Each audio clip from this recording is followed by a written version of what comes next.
Hello दोस्तों, मैं Manoj Kumar Bhaskar knowledge career academy पे आपका हार्दिक स्वागत करता हूं। दोस्तों, नॉलेज कैरियर एकेडमी पे आज इतिहास का मॉडर्न इतिहास का वो पार्ट पढ़ाया जाएगा जो मॉडर्न इतिहास को हर जगह प्रभावित करता रहा है। मॉडर्न इतिहास में दो चीज़ें हमेशा प्रभावित करती हैं पूरे 150 सालों को। एक तो हुआ जो गवर्नर जनरल थे, बंगाल के गवर्नर जनरल और भारत के गवर्नर जनरल, और कांग्रेस का अधिवेशन। ये बहुत मेन होता है आधुनिक भारत में। इसी क्रम में कोई भी ऐसा एग्ज़ाम नहीं जाता जिसमें कंपनी का गवर्नर जनरल, बंगाल का गवर्नर जनरल और भारत का गवर्नर जनरल अंग्रेजों के ज़माने का ये पूछा ना जाता हो। तो दोस्तों, इसी क्रम में हम लोग आज कंपनी का अधीन गवर्नर जनरल पढ़ेंगे और एक एक टॉपिक पढ़ेंगे। इसमें से कहीं ना कहीं से एक से दो क्वेश्चन हमेशा आता है। ये पूरे आधुनिक भारत का एक न्यू के हिसाब से है। ये इसमें से एक आध दो क्वेश्चन हमेशा आता रहता है, कहीं ना कहीं डायरेक्ट इनडायरेक्ट रूप से 2-3 क्वेश्चन से संबंध रखता है ये। तो दोस्तों, शुरू करते हैं। भारत का गवर्नर जनरल, अंग्रेज कालीन या कह सकते हैं बंगाल का गवर्नर जनरल। शुरू करते हैं दोस्तों। बंगाल का गवर्नर रॉबर्ट क्लाइव 1757 से लेके 60 तक, पुनः 1765 से लेके 67 तक। देखते हैं इन्होंने क्या क्या काम किया था। इसने बंगाल में दैत शासन की व्यवस्था की। दैत शासन की व्यवस्था किसने की? रॉबर्ट क्लाइव ने, जिसके तहत ये याद करते चले, हमेशा ये पूछता है दैत शासन की व्यवस्था किसने की, तो रॉबर्ट क्लाइव ने। इतना ध्यान करते चले। जिसके तहत राजस्व वसूलने, सैनिक संरक्षण एवं विदेशी मामले कंपनी के अधीन थे, जबकि शासन चलाने की जिम्मेदारी नवाब के अधीन थे। मतलब जो राजस्व प्राप्ति का साधन था वो अंग्रेजों के हाथ में था, और जो सुरक्षा वगैरह की व्यवस्था थी वो नवाबों के हाथों में थी। तो आय का जो साधन था वो अंग्रेज लेते थे, और जो व्यय का साधन था वो भारत के नवाबों के ऊपर छोड़ देते थे। इन्होंने मुगल सम्राट शाह आलम द्वितीय को इंग्लैंड इलाहाबाद की द्वितीय संधि 1765 के द्वारा कंपनी के संरक्षण में ले लिया। रॉबर्ट क्लाइव ने बंगाल के समस्त क्षेत्र के लिए 2 उप दीवान, बंगाल के लिए मोहम्मद रजा खां और बिहार के लिए राजा सिताब राय को नियुक्त किया। अन्य गवर्नर जनरल बरेलास्ट 1767 से 1769, कार्टियर 1769 से 1772, वारेन हेस्टिंग्स 1772 से 1774।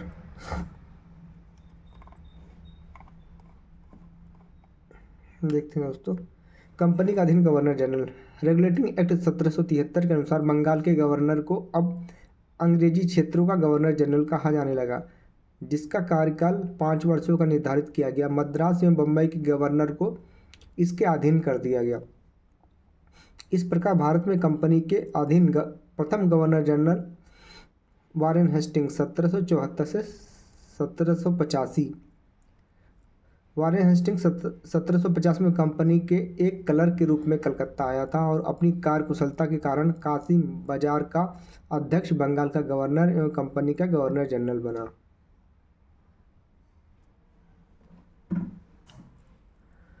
वारेन हेस्टिंग्स 1774 से 1785। इसने राजकीय कोषागार को मुर्शिदाबाद से हटाकर कलकत्ता लाया। 1772 ईस्वी में इसने प्रत्येक जिले में एक फौजदारी तथा दीवानी अदालतों की स्थापना की। फौजदारी अदालतें सदर निजामत अदालत द्वारा निरीक्षित होती थी। नाजिम द्वारा नियुक्त दरोगा अदालत की अध्यक्षता करता था। दीवानी अदालत में कलेक्टर मुख्य न्यायाधीश होता था। जिला फौजदारी अदालत एक भारतीय अधिकारी के अधीन होती थी, जिसकी सहायता के लिए एक मुफ्ती और एक काजी होता था। कलेक्टर एवं न्यायालय के कार्य की देखभाल करता था।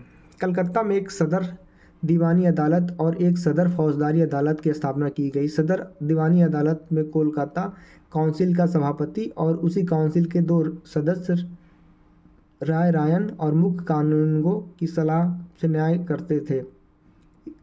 सदर फौजदारी अदालत में नायब निजाम, मुख्य काजी, मुफ्ती और 3 मौलवियों की सलाह से न्याय करते थे। जिले की दीवानी और फौजदारी अदालतों के मुकदमे अंतिम निर्णय के लिए सदर अदालतों में भेजे जाते थे। दीवानी मुकदमों में जाति कानून अर्थात हिंदुओं के संबंध में हिंदू कानून और मुसलमानों के लिए मुस्लिम कानून लागू किया जाता था, जबकि फौजदारी का मुकदमों में मुस्लिम कानून लागू किया जाता था। 1772 में कोर्ट ऑफ डायरेक्टर ने दैत्य शासन प्रणाली को समाप्त करने तथा कंपनी को बंगाल, बिहार तथा उड़ीसा प्रांत की शासन व्यवस्था का उत्तरदायित्व संभालने का आदेश दिया। वारेन हेस्टिंग्स ने दोनों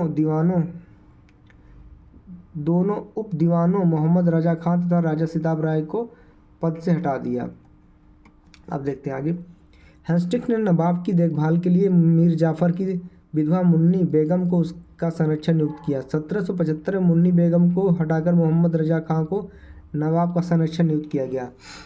इसने 1781 में कलकत्ता में मुस्लिम शिक्षा के विकास के लिए प्रथम मदरसा स्थापित किया। ये इम्पोर्टेंट है। वारेन हेस्टिंग्स ने प्रथम मदरसा कहाँ स्टार्टअप किया?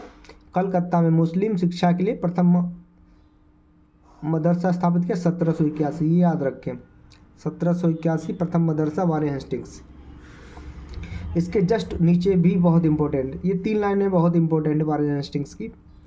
देखते हैं दूसरी लाइन। इसी के समय 1782, देखिए 1781 में प्रथम मदरसा वारेन हेस्टिंग्स ने किया था। इसी के समय 1782 में जोनाथन डंकन ने बनारस में संस्कृत विश्वविद्यालय की स्थापना की। ये दर साल क्वेश्चन आता रहता है कि बनारस में संस्कृत विद्यालय की स्थापना किसने की? या तो जोनाथन डंकन ने कहाँ संस्कृत विद्यालय की स्थापना की? तो ये तीनों लगातार क्वेश्चन हमेशा आते रहते हैं एक ही साथ में। आगे देखें। गीता के अंग्रेजी अनुवादकार विलियम विल्किंस चार्ल्स की हेस्टिंग ने आश्रय प्रदान किया। ये भी आता रहता क्वेश्चन। आगे देखें। इसी के समय में सर विलियम जोन्स 1784 में the Asiatic Society of Bengal की स्थापना की। ये चारों लाइन बहुत इंपॉर्टेंट है और वारेन हेस्टिंग्स के लाइफ का। ये चारों में से एक ना एक क्वेश्चन हमेशा आता रहता है। आगे देखते हैं। इसने मुगल सम्राट को मिलने वाला 26 लाख रुपए की वार्षिक पेंशन बंद कर दिया। आगे। इसी के समय में 1780 में भारत का पहला समाचार पत्र, ये भी इम्पोर्टेंट है, बंगाल गजट का प्रकाशन जेम्स अगस्टन हिक्की ने किया था। इसी के समय में रेगुलेटिंग एक्ट के तहत 1774 में कलकत्ता में एक उच्चतम न्यायालय की स्थापना की गई थी, जिसका अधिकार क्षेत्र कलकत्ता तक था। कलकत्ता के बाहर का मुकदमा तभी सुना जा सकता था जब दोनों पक्ष सहमत हो। इस न्यायालय में अंग्रेजी कानून लागू होता था। इसका मुख्य न्यायाधीश एलिजा इम्पे थे। ये भी इम्पोर्टेंट है। इसके मुख्य न्यायाधीश कौन थे? एलिजा इम्पे, जिसने 1782 में इस्तीफा देना पड़ा। हेस्टिंग ने बंगाली ब्राह्मण नंद कुमार पर झूठा आरोप लगाकर न्यायालय में से फांसी की सजा दिला दी थी। प्रथम आंग्ल मराठा युद्ध 1775-1782 में द्वितीय आंग्ल मैसूर युद्ध 1700। देखिए इसमें 2 चीज़ें हैं। प्रथम आंग्ल मराठा युद्ध 1775 से 1782 एक हो गया, एवं द्वितीय आंग्ल मैसूर युद्ध 1780 से 1784 वारेन हेस्टिंग के समय में ही लड़े गए थे। क्योंकि ये जो आंग्ल मैसूर युद्ध हुआ था सेकेंड, इसमें हैदर अली मारा गया था। आगे देखें। वारेन हेस्टिंग्स के समय में ही लड़े गए प्रथम आंग्ल मराठा युद्ध सलबाई की संधि 1782, ये द्वितीय आंग्ल मैसूर युद्ध मैंगलोर। पहला जो युद्ध हुआ था आंग्ल मैसूर युद्ध वो 1769 में ख़त्म हुआ था, जिसे मद्रास संधि के द्वारा ख़त्म किया गया था, और ये दूसरा मैंगलोर संधि के द्वारा 1784 में ख़त्म किया गया था। वारेन हेस्टिंग्स के समय में ही लड़े गए प्रथम आंग्ल मराठा युद्ध सलबाई संधि 1782 में, द्वितीय आंग्ल मैसूर युद्ध 1784 में द्वारा समाप्त हुए। Pitt's India act 1784 Warren Hastings के समय ही पारित हुआ। इसी के काल में बोर्ड ऑफ रेवेन्यू की स्थापना हुई। हेस्टिंग्स ने संपूर्ण लगान के हिसाब की देखभाल के लिए एक भारतीय अधिकार रायन की नियुक्ति की। इस पद के प्राप्त करने का पहला भारतीय दुर्लभ राय का पुत्र राजा राजबल्लभ था। अब देखते दोस्तों इधर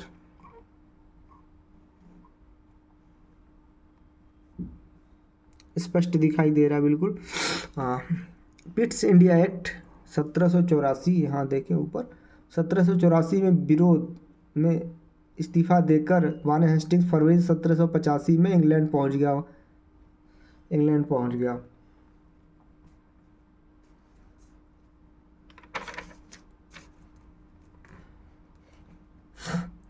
इसके ऊपर महाभियोग लगाया गया, ये भी ध्यान रखें, इसके ऊपर महाभियोग लगाया गया, परंतु 1795 से महाभियोग के आरोप से मुक्त कर दिया गया। अब देखें आगे।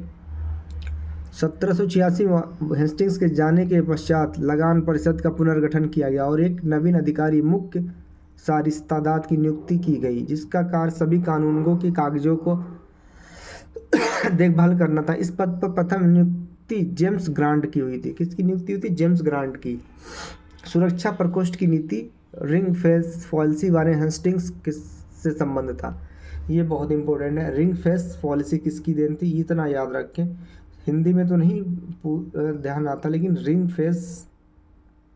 फेंस पॉलिसी ये वारेन हेस्टिंग्स की थी।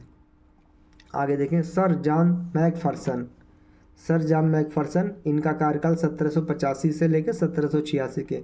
इनका नाम भी याद करना पड़ेगा और रटना पड़ेगा, इनका कार्यकाल भी देखना पड़ेगा, इनके कार्यकाल में क्या क्या हुए हैं, कौन कौन सी योजनाएं चली, कौन कौन से कानून पास हुए, कौन कौन से युद्ध हुए हैं, सारी चीज़ों को सिलसिलेवार याद करना पड़ेगा। 10 बार 5 बार, जितना जिसकी कैपेसिटी हो, जितना जल्दी कैच कर सकता हो, कम से कम 2 से 3 बार इसको पढ़ना पड़ेगा, तब याद हो पाएगा। तो ये नाम सर जॉन मैकफर्सन 1785 से 1786, इसे अस्थायी गवर्नर जनरल नियुक्त किया गया था। अब देखें लॉर्ड कार्नवालिस 1785 से ले 1786 से लेकर 1793, 1805 में बने, लेकिन उनकी डेथ हो गई थी। अब देखिए आगे। इसके समय में जिले के समस्त अधिकार कलेक्टर के हाथों में दे दिए गए। इसने भारतीय न्यायाधीश से नियुक्त जिला फौजदारी अदालतों को समाप्त कर दिया। इसके स्थान पर 4 भ्रमण करने वाली अदालतें, जिनमें 3 बंगाल के लिए और 1 बिहार के लिए नियुक्त की गई। कार्नवालिस ने 1793 में प्रसिद्ध कार्नवालिस कोड निर्माण करवाया, जो शक्तियों के पृथकीकरण सिद्धांत पर आधारित था। पुलिस कर्मचारियों के वेतन में वृद्धि के साथ ही ग्रामीण क्षेत्रों में पुलिस अधिकार प्राप्त जमींदारों को इस अधिकार से वंचित कर दिया गया। कंपनी के कर्मचारियों के व्यक्तिगत व्यापार पर प्रतिबंध लगा दिया गया। जिले में पुलिस थाने के स्थापना कर एक दरोगा को इसके इंचार्ज बनाया गया। आगे देखें। भारतीयों के लिए सेना में सूबेदार, जमादार, प्रशासनिक सेवा में मुंसिफ, सदर, अमीन या डिप्टी कलेक्टर से ऊंचा पद नहीं दिया जाता था। 1793 में अस्थाई बंदोबस्त की पद्धति लागू की गई। ये ध्यान दें, अगर पूछे कि अस्थाई बंदोबस्त किसके समय में लागू की गई, तो कार्नवालिस के समय में लागू की गई। कब? 1793 में। ये भी इम्पोर्टेंट है। आगे। इसके तहत जमींदार को अब भू राजस्व का लगभग 90%, 10/11 भाग कंपनी को तथा लगभग 10%, 1/11 भाग अपने पास रखने का जो अधिकार मिला। ठीक है। अब देखिए आगे। स्थायी बंदोबस्त की योजना जॉन शोर ने बनाई थी। इससे बंगाल, बिहार, उड़ीसा, बनारस और मद्रास के उत्तरी जिलों में लागू किया गया था। इसमें जमींदार भू राजस्व की दर तय करने के लिए स्वतंत्र थे। कार्नवालिस को भारत में नागरिक सेवा का जनक कहा जाता है। कार्नवालिस कोड, अस्थाई बंदोबस्त और नागरिक सेवा का जनक, ये 3 चीज़ें किसके नाम है? कार्नवालिस। तो ऐसे पढ़ें, जो मेन टॉपिक है उसको ज़रूर याद रखें, ऐसे ही क्वेश्चन 1 लाइनर पूछा जाएगा। आगे देखते हैं। सर जॉन शोर 1793 से 1798, इनके बारे में, इन्होंने हस्तक्षेप नीति किसने अपनाई थी? तो सर जॉन शोर ने अपनाई थी। 1793 से 1798, 1793 से 1798। अब देखते हैं लॉर्ड बेलजली 1798 से 1805। इनमें क्या है? इसने सहायक संधि की पद्धति शुरू की। अगर एग्जाम में पूछा जाता है सहायक संधि की शुरुआत किसने की थी, तो लॉर्ड बेलजली। इनका कार्यकाल कितना था? 1798 से 1805। भारत में सहायक संधि की प्रयोग बेलजली ने पूर्व फ्रांसीसी गवर्नर डुप्लेस ने किया था। सहायक संधि करने वाले राज्य थे हैदराबाद 1798 में, मैसूर 1799 में तंजौर, अक्टूबर 1799 में अवध, 1801 में पेशवा, 1802 में बरार एवं भोसले, दिसंबर 1803 में सिंधिया, 1804 में एवं अन्य सहायक संधि करने वाले राज्यों में जोधपुर, जयपुर, मछेड़ी, बूंदी तथा भरतपुर। इंदौर के होलकरों ने सहायक संधि स्वीकार नहीं की थी। किसने नहीं की थी? इंदौर के होलकर जो थे उन्होंने नहीं की थी। आगे देखते चले। टीपू सुल्तान चौथे आंग्ल मैसूर युद्ध 1799 में मारा गया। इसने 1800 में कलकत्ता में नागरिक सेवा में भर्तियां किया। युवकों को प्रशिक्षित करने के लिए फोर्ट विलियम कॉलेज की स्थापना की, जो 1854 तक अंग्रेजों को भारतीय भाषाओं की शिक्षा देने के लिए चलता रहा। 1806 में भारत भेजे जाने वाले प्रशासनिक अधिकारियों की शिक्षा और प्रशिक्षण के लिए इंग्लैंड में हेलबरी में एक ईस्ट इंडिया कंपनी कॉलेज खोला गया, जहां नवयुवक प्रशासनिक अधिकारियों 2 वर्ष का प्रशिक्षण देने की व्यवस्था की गई। ये स्वयं को बंगाल का शेर कहा करता था। बेल्जली स्वयं को क्या कहता था? बंगाल का शेर। लॉर्ड कॉर्नवालिस का 1805 में दूसरा कार्यकाल शुरू हुआ, परंतु शीघ्र ही उसकी मृत्यु हो गई। बेल्जली के बाद लॉर्ड कॉर्नवालिस आए, लेकिन उनकी मृत्यु कहाँ हुई? गाजीपुर में। अगला देखें, सर जॉर्ज वारलो 1805 से 1807। 1806 में वेल्लोर में हुई सिपाही विद्रोह इसके कार्यकाल में हुई थी। कहाँ हुई थी? वेल्लोर में, इसी के कार्यकाल में हुई थी। आगे देखें, लॉर्ड मिंटो प्रथम 1807 से 1813। इसके काल में रणजीत सिंह एवं अंग्रेजों के बीच 25 अप्रैल 1809 में अमृतसर की संधि कब हुई थी? 25 अप्रैल 1809। मध्यस्थता चार्ल्स मेटकाफ ने की। इसी के समय चार्टर एक्ट 1813 पास हुआ। आगे देखें, वो लॉर्ड हेस्टिंग्स 1813 से 1823, लंबा कार्यकाल है, 10 साल का। देखते चले। इसी के समय में आंग्ल नेपाल युद्ध 1814 से 1816 में हुई। इसमें नेपाल के अमर सिंह थापा को आत्मसमर्पण करना पड़ा। मार्च 1816 में अंग्रेजों गोरखा के बीच संगोली की संधि, ये भारत नेपाल जो लिपू लेख वगैरह संबंधित जो विवाद है, और ये इसी संगोली की संधि जब हुई थी उसी समय का ये विवाद है। नेपाल कहता है कि हमारा हिस्सा है उत्तराखंड में, और भारत कहता है हमारा हिस्सा। ये विवाद, ये संगोली की संधि में उस समय जो लाइन खींचा गया था उसी से संबंधित है ये संधि। देखें, संगोली की संधि के द्वारा आंग्ल नेपाल युद्ध का अंत हुआ। इसके समय में पिंडारियों का दमन कर दिया गया। पिंडारियों के प्रमुख नेताओं में वासिल मोहम्मद चीतू एवं करीम खां थे। उसने मराठों की शक्ति को अंतिम रूप से नष्ट कर दिया। इसने प्रेस पर लगे प्रतिबंध को समाप्त कर दिया। लॉर्ड हेस्टिंग्स ने प्रेस पर लगे प्रतिबंध को हटाया था। मार्गदर्शन के लिए नियम बनाए। इसके समय में 1822 में टेनेसी एक्ट या काश्तकारी अधिनियम पास किया गया। किसके समय में? लॉर्ड हेस्टिंग्स के समय में टेनेसी एक्ट या काश्तकारी अधिनियम पास किया गया। आगे देखते हैं, लॉर्ड एमहर्स्ट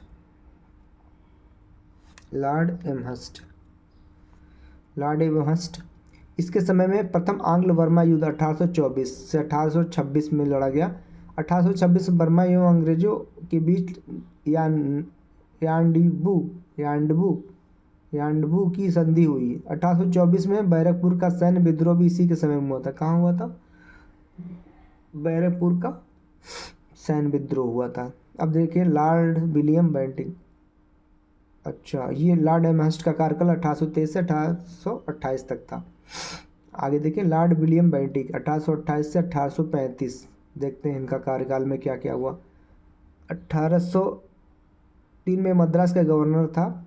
इसी के समय में 1806 में माथे पर जातीय चिन्ह न लगाने तथा कानों में बालियां ना पहनने देने पर बेल्लियोर के सैनिक ने विद्रोह किया था। 1833 में चार्टर एक्ट द्वारा बंगाल के गवर्नर जनरल को भारत का गवर्नर जनरल बना दिया गया। इसी के समय भारत का पहला governor general Lord William Bentinck हुआ। इससे मतलब समझिए आप कि बंगाल के गवर्नर जनरल को भारत का गवर्नर जनरल बना दिया गया। मतलब विलियम बेंटिक जो बंगाल का आखिरी गवर्नर जनरल था, भारत का पहला गवर्नर जनरल था। इन दोनों के बीच इंटरसेक्शन था, ट्रांजैक्शन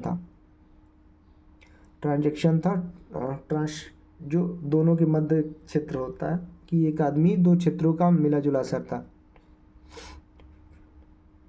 आइए देखते हैं आगे। बंगाल का प्रथम गवर्नर जनरल वारे हेस्टिंग्स था। राजा राम मोहन राय के समय में बेंटिक ने 1829 में सती प्रथा को समाप्त कर दिया। बेंटिक ने इस प्रथा के खिलाफ कानून बनाकर 1829 में धारा 17 के द्वारा विधवाओं को के सती होने के अवैध घोषित कर दिया। क्या कर दिया? अवैध घोषित कर दिया। अब देखें, अकबर और मराठा बेसाओं ने भी सती प्रथा पर रोक लगाने का प्रयास किया। ये देख सकते हैं, प्रयास किया। बेंटिक ने जनरल स्लीमैन की सहायता से 1830 तक ठगी प्रथा को समाप्त कर दिया। ठग देवी काली की पूजा करते थे। 1835 में बेंटिक ने कलकत्ता मेडिकल कॉलेज की स्थापना की। इसी के समय में मैकाले की अनुशंसा पर अंग्रेजी को शिक्षा का प्रथम प्रस्ताव दिया गया। मैकाले द्वारा कानून का वर्गीकरण भी किया गया। बेंटिक ने 1831 में मैसूर तथा 1834 में कुर्ग एवं मध्यकचेर को हड़प लिया। इसने भारतीयों को उत्तरदायी पदों पर नियुक्त किया। इसके समय में भारतीयों को प्रदान किया गया उच्चतम पद सदर अमीन का था, जिसे 700 रुपये प्रति माह तनख्वाह मिलती थी। इसके समय कंपनी के 1833 के चार्टर एक्ट द्वारा यह निश्चित किया गया कि धर्म, जाति, रंग अथवा जन्म के आधार पर किसी भी व्यक्ति को कंपनी की सेवा में प्रवेश करने से नहीं रोका जा सकता है। इसने शिशु बालिका की हत्या पर प्रतिबंध लगाया। इसने दो चीज़ों पर प्रतिबंध लगाया। एक तो था सती प्रथा, जो होता था सती प्रथा, उस पर, और फिर बालिका हत्या पर प्रतिबंध लगाया। अब आगे देखते हैं। अब देखें चार्ल्स मेटकाफ 1835 से 1836। इसने अपने एक वर्ष के कार्यकाल में प्रेस से नियंत्रण हटाया, इसीलिए इसे भारत प्रेस का मुक्तिदाता कहा जाता। किसे कहा जाता? Charles Metcalfe. 1835 से 1836 इनका कार्यकाल 1 साल का था। आगे देखें, लॉर्ड ऑकलैंड 1836 से 1842। इसके समय में सबसे महत्वपूर्ण घटना थी प्रथम आंग्ल अफगान युद्ध 1839 से 1842। इसके समय की सबसे महत्वपूर्ण घटना थी ये आंग्ल अफगान युद्ध। आगे देखें, 1839 में इसने कलकत्ता से दिल्ली तक ग्रैंड ट्रंक रोड का मरम्मत कराया। ग्रैंड ट्रंक रोड का मरम्मत किसने कराया? तो लॉर्ड ऑकलैंड ने कराया। आगे देखें, इसी के समय में भारतीय विद्यार्थियों को डॉक्टरी की शिक्षा हेतु तो विदेश जाने की अनुमति मिली, ब्रिटिश सांसद ने प्रदान की। तो किसके समय में? लॉर्ड ऑकलैंड 1836 से 1842 जिनका कार्यकाल था।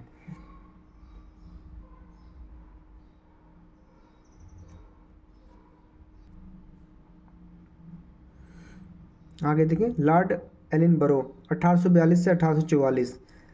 प्रथम आंग्ल अफगान युद्ध समाप्त हुआ। सिंध को अगस्त 1843 में पूर्ण रूप से ब्रिटिश साम्राज्य में मिला लिया गया। सिंध विजय के विषय में नेपियर का कथन था कि वह अफगानी तूफान की पूंछ थी। दास प्रथा, ये देखिए बीपीएससी, ये क्वेश्चन आया हुआ बीपीएससी 30 सितंबर को हुआ था, जो अभी 2022 में उसमें क्वेश्चन आया था। दास प्रथा का उन्मूलन इसी के समय में हुआ था 1843 एक्ट 5 के तहत। आगे देखें,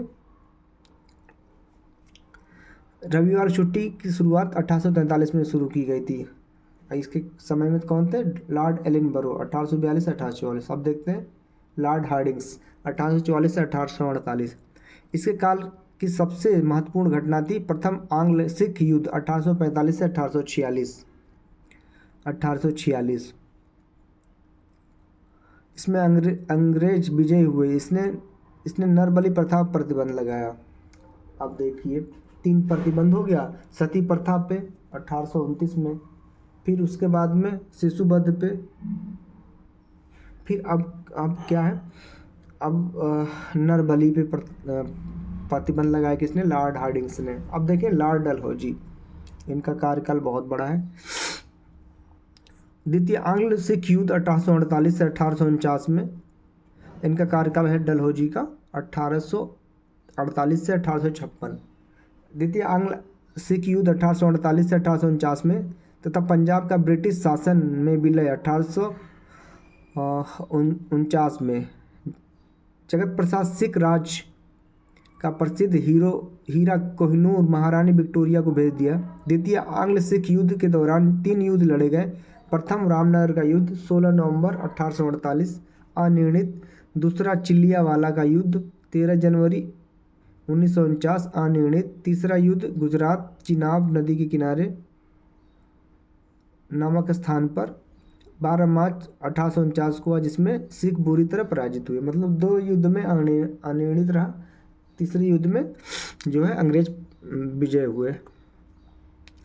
द्वितीय आंग्ल युद्ध बर्मा युद्ध और 1852 में लोअर बर्मा एवं पीगू को अंग्रेजी राज में मिला लिया गया। द्वितीय आंग्ल बर्मा युद्ध कब हुआ था, 1852। आगे डलहौजी ने सिक्किम पर 2 अंग्रेज डॉक्टरों के साथ दुर्व्यवहार का आरोप लगाकर सन 1850 में उस पर अधिकार कर लिया। ये 2021 PCS में पूछा गया था कि सिक्किम को किसने हड़पा था, तो डलहौजी ने हड़पा था।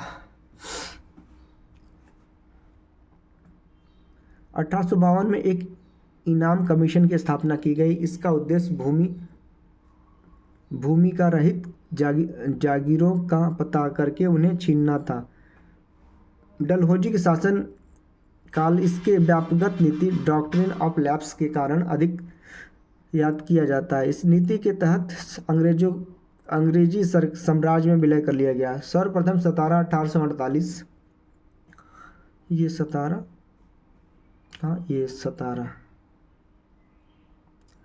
1848 महोबा का जैतपुर बुंदेलखंड जिसे कहते हैं, और संभल उड़ीसा का 1849, बाघाट हिमाचल प्रदेश का 1850, उदयपुर मध्य प्रदेश का 1852, झांसी 1853, नागपुर 1854 और 1856 में अवध को कुशासन का आरोप लगाकर अंग्रेजी राज में मिला लिया गया। उस समय अवध का नवाब वाजिद अली शाह था। अब आगे देखते हैं। 18वीं शताब्दी में अवध राज का संस्थापक शहादत खां था। 1856 में इसने तोपखाने के मुख्यालय को कोलकाता से मेरठ स्थानांतरित किया और सेना का मुख्यालय शिमला में स्थापित किया। शिक्षा संबंधी सुधारों में डलहौजी ने 1854 में वुड्स डिस्पैच को लागू किया, जिसके अनुसार जिलों में एक एंग्लो वर्नाकुलर स्कूल, प्रमुख नगरों में सरकारी कॉलेजों तथा लॉर्ड कैनिंग के समय में 1857 में तीनों प्रेसिडेंसियों में कलकत्ता, मद्रास एवं बम्बई में एक विश्वविद्यालय स्थापित किए गए। एवं साथ ही प्रत्येक प्रदेश में एक शिक्षा निदेशक नियुक्त किया गया। डलहौजी को भारत में रेलवे का जनक कहा जाता है। इसी के समय में भारत में पहली बार 16 अप्रैल 1833 में बम्बई से थाने के बीच 34 किलोमीटर रेल चलाई गई। तो ये क्वेश्चन बड़ा आम है, ये छोटे से एग्ज़ाम से लेके बड़े एग्ज़ाम में पूछा जाता है कि पहली बार जो रेल कहाँ चलाई गई थी, तो 16 अप्रैल 1853 में मुंबई से थाने के बीच में चलाई गई थी 34 किलोमीटर। सन 1854 में नया पोस्ट ऑफिस एक्ट पारित हुआ और भारत में पहली बार डाक टिकट का प्रचलन प्रारंभ हुआ। इसने पृथक रूप से भारत में पहली बार सार्वजनिक निर्माण विभाग PW की स्थापना डलहौजी के समय में ही हुई थी। इसने सन 1854 में एक स्वतंत्र विभाग के रूप में लोक सेवा विभाग की स्थापना की। मतलब लोक सेवा विभाग की स्थापना 1854 में हुई। इसी के समय में 1853 में कलकत्ता में आगरा के बीच पहली बार बिजली से संचालित तार सेवा शुरू हुई। आगे देखें, इसने शिमला को ग्रीष्मकालीन राजधानी बनाया। 1833 के 53 के चार्टर एक्ट के द्वारा कंपनी के संचालक मंडल से कंपनी के प्रशासनिक अधिकारियों की नियुक्ति का अधिकार वापस ले लिया गया और 1853 में ही अधिकारों की नियुक्ति के लिए प्रतियोगिता परीक्षा की व्यवस्था की गई, जिसके लिए उम्र सीमा 18 से 23 वर्ष रखी गई। सत्येंद्रनाथ टैगोर पहले भारतीय थे जिन्होंने 1863 में लंदन में हुई सिविल सेवा परीक्षा में सफलता प्राप्त की थी। कौन थे? सत्येंद्र कुमार टैगोर। 1922 में इलाहाबाद एवं लंदन दोनों स्थानों पर साथ साथ सिविल सेवा परीक्षा की आयोजन किया गया। दो क्वेश्चन, पहला तो कि सब सिविल सेवा परीक्षा किसने पास की? तो सत्येंद्रनाथ टैगोर 1863 में। भारत में कब एक साथ में लंदन भारत में सिविल सेवा आयोजन किया गया? 1922 में। अब आगे देखते हैं लॉर्ड कैनिंग। लॉर्ड कैनिंग का कार्यकाल 1856 से 1862।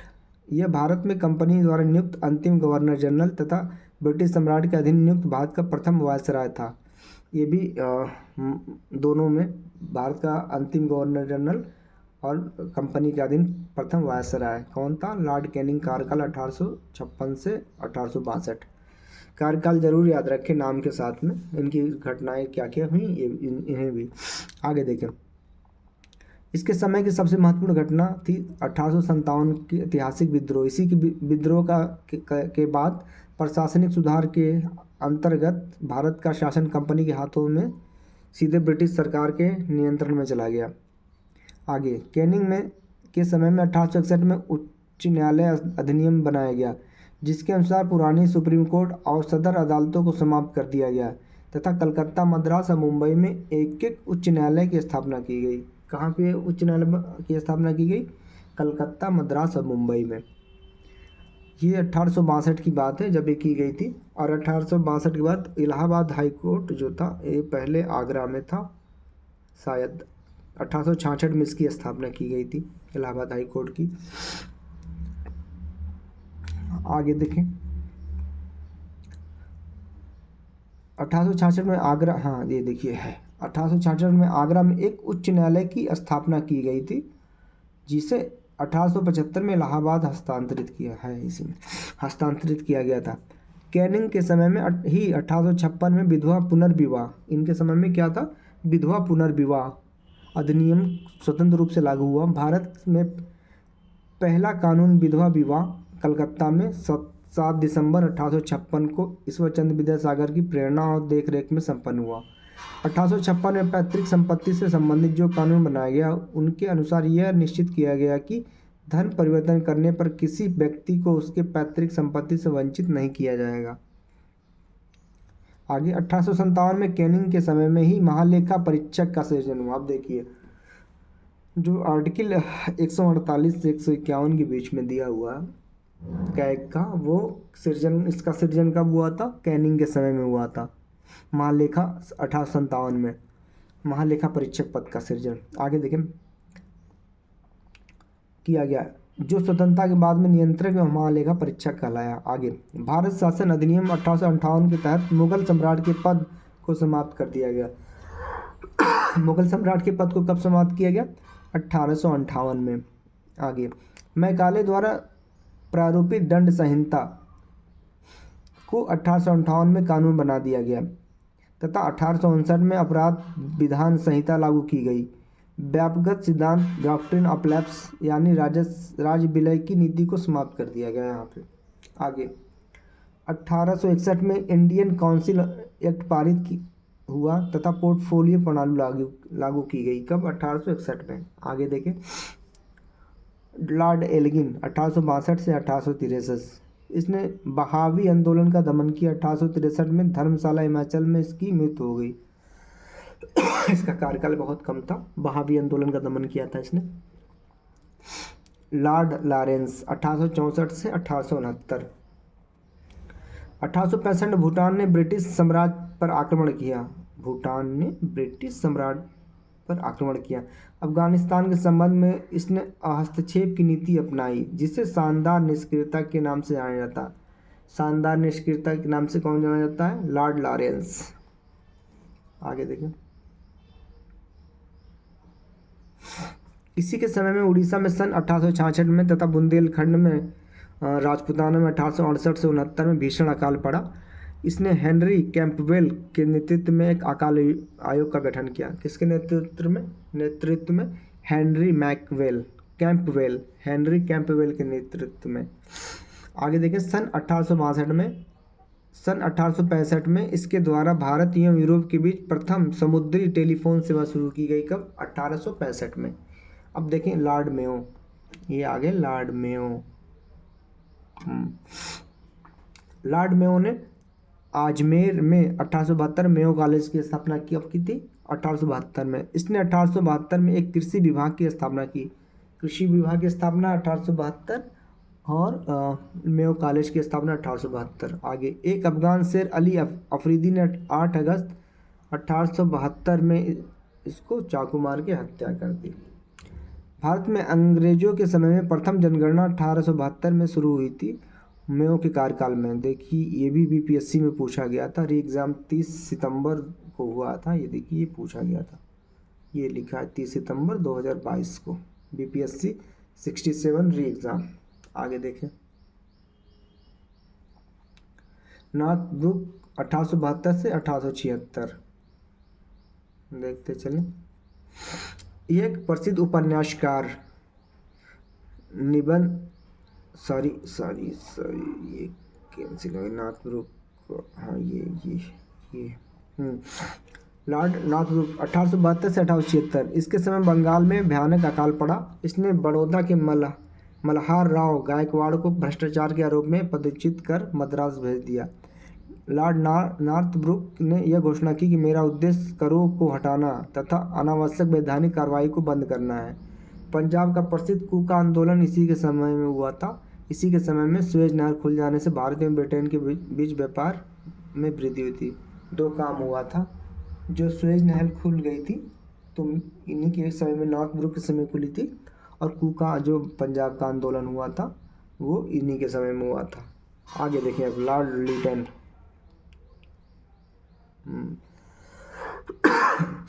लॉर्ड लिटन 1876 से 1880। ये एक प्रसिद्ध उपन्यासकार, निबंध लेखक एवं साहित्यकार था। इसे ओवन मेरिडिथ के नाम से जाना जाता है। एग्जाम में पूछ लेता है कौन साहित्यकार था, ओवन मेरिडिथ किस के नाम से कौन जाना जाता है, तो ये लॉर्ड लिटन था। ध्यान दें और इसको रिवीजन करें आगे। इसके समय में बम्बई, मद्रास, हैदराबाद, पंजाब, मध्य भारत में भयानक अकाल पड़ा। लिटन ने रिचर्ड स्ट्रेची की अध्यक्षता में 1878 में एक अकाल आयोग की स्थापना की। एक पहले अकाल की आयोग की स्थापना की गई थी। अब रिचर्ड स्ट्रेची की अध्यक्षता में की थी। आगे देखें 1 जनवरी 1877 को ब्रिटेन की महारानी विक्टोरिया के कैसर हिंद की उपाधि से सम्मानित करने के लिए दिल्ली दरबार का आयोजन किया गया। 1 जनवरी 1877। ये कंपेयर किया जाता है कि जैसे कुछ क्वेश्चन ऐसा दे दिया जाता है जो नियरेस्ट 1876, 1877, 1878, 1874, तो इसमें ऐसे क्वेश्चन होते हैं जो इतिहास में ईयर याद करना, समय याद करना बहुत ज़रूरी होता है। कभी कभी एक ही ईयर में 2-3 क्वेश्चन होते हैं, जैसे 1872 में क्या हुआ, 3-4 चीज़ें हो गई, तो इसको याद करना बहुत ज़रूरी है कि केसर हिंद की उपाधि कब दी गई थी। तो 1 जनवरी 1877 को।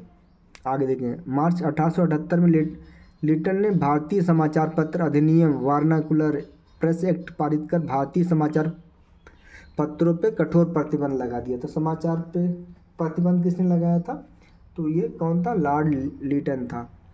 ठीक है, प्रतिबंध लगा दिया। विशेषकर राष्ट्रवादी समाचार पत्रों पर प्रकाश को प्रतिबंधित करने के लिए इस कानून में प्रावधान अगर किसी अखबार में कोई आपत्तिजनक चीज़ छपती है तो सरकार उसकी प्रिंटिंग प्रेस सहित सारी संपत्तियां जब्त कर सकती है। पायनियर अखबार ने वर्नाकुलर प्रेस एक्ट 1878 का समर्थन किया। मतलब इसमें कुछ लोग ऐसे थे जो अंग्रेजों की चापलूसी करते थे, तो उनमें से पायनियर अखबार भी था। आगे देखते हैं। इसी के समय में 1878 में भारतीय सशस्त्र अधिनियम। अब देखिए, अब जैसे क्वेश्चन में पूछ लिया कि केसर हिंद की उपाधि कब दी गई थी, तो 1 जनवरी 1877। और दूसरा पूछ लेगा कि भारतीय शस्त्र अधिनियम कब पारित किया गया, तो 1878। तो ऐसे जो नियरेस्ट क्वेश्चन है उसको date by date, year by year याद करेंगे तो क्वेश्चन सही होगा आंसर उसका। आगे देखें, पारित हुआ जिसके तहत शस्त्र रखने और व्यापार करने के लिए लाइसेंस को अनिवार्य बना दिया गया, लाइसेंसिंग सरकार कर दी गई। आगे, इसने सिविल सेवा परीक्षा के प्रवेश की अधिकतम आयु की 21 से घटाकर 19 कर दिया, इसने तो गड़बड़ कर दिया। 1857 में सिविल सेवा परीक्षा में सम्मिलित होने की आयु 23 वर्ष थी, निर्धारित की गई थी। 1859 में आयु सीमा को घटाकर 22 वर्ष और 1866 में इसको घटाकर 21 वर्ष कर दिया गया था। पहले 23, फिर 22, फिर 21, इसने और कम कर दिया। आगे देखें, लॉर्ड रिपन 1880 से 1884। प्रधानमंत्री ग्लैडस्टोन ने के परामर्श पर रिपन ने सर्वप्रथम समाचार पत्रों की स्वतंत्रता को बहाल कर दिया। एक ने प्रतिबंध लगाया था, लिटन ने, इन्होंने बहाल कर दिया। 1776 1780 उसका कार्यकाल था लिटन का, और रिपन का कार्यकाल है 1880 से 1884। समाचार पत्र को स्वतंत्र घोषित कर दिया, बहाल कर दिया स्वतंत्रता। 1882 में वर्नाकुलर एक्ट को समाप्त कर दिया और भारतीय भाषाओं में प्रकाशित होने वाले समाचार पत्रों को भी वो सुविधाएं दी गई जो अंग्रेजी समाचार पत्रों को थी। इसने सिविल सेवा प्रवेश परीक्षा की आयु को 19 से बढ़ाकर 21 वर्ष कर दिया, इसने अच्छा काम किया।